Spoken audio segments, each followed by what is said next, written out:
Hello, আসসালামু আলাইকুম। কেমন আছেন সবাই? আশা করি সবাই ভালো আছেন।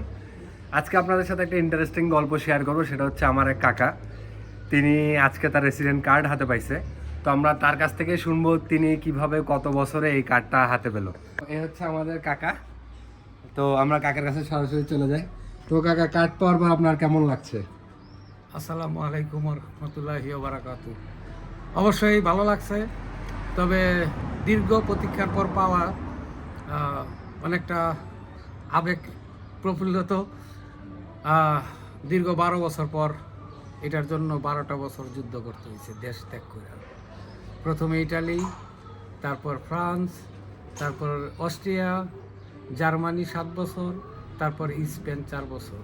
এখন সেই সোনার হরিণ আমার হাতে। তবে এটার জন্য যার ব্যথা সেই বুঝে, যার দাঁত নেই সেই বুঝে। তার মধ্যে আমি 12 বছর কার্ডটা হাতে নিছি। এখন আমি অনেকটা আবেগ প্রফুল্ল। আসলে আমার মুখ দিয়ে সব কিছু কথা গুছায় বের হইতেছে না। যাক, সবাইকে ধন্যবাদ, দোয়া করবেন। আর আমার মতো এরকম পাপী যারা এখনো অসহায় অবস্থায় আছে, তারা যেন অতি শীঘ্রই আল্লাহ সবাইকে হেফাজত করে এবং সুস্থতা। ধন্যবাদ। আপনাকে আপনাকে অসংখ্য অভিনন্দন আপনার নতুন কার্ড পাওয়ার জন্য। কংগ্রাচুলেশন। তো আপনারা শুনলেন যে আমার কাকা কতটা স্ট্রাগল করার পরে এই কার্ডটা পাইছে, রেসিডেন্ট কার্ডটা পাইছে। তো এরকমই অন্য গল্প নিয়ে আমি আপনাদের সাথে হাজির হব। সে পর্যন্ত ভালো থাকবেন। ধন্যবাদ সবাই।